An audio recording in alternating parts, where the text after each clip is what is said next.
Oke, kita akan belajar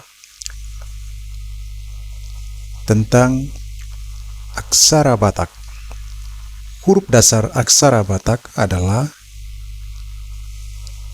A, H,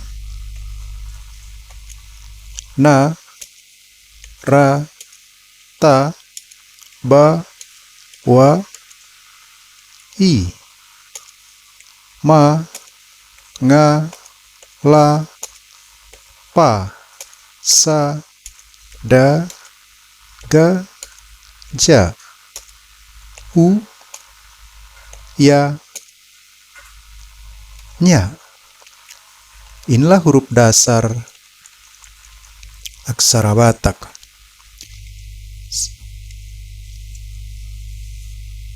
Ini A, H, Na,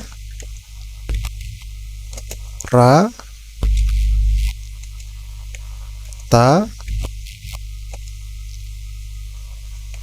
Ba, Wa, I, Ma,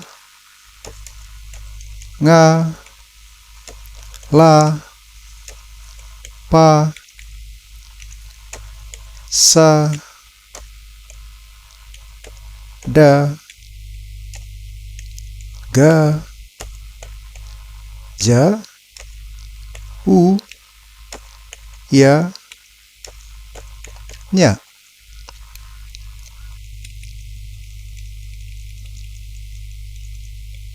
Aha, Na, Rata, Bawai, Mangalapa, Sada, Gajah, U, Ya, Nya.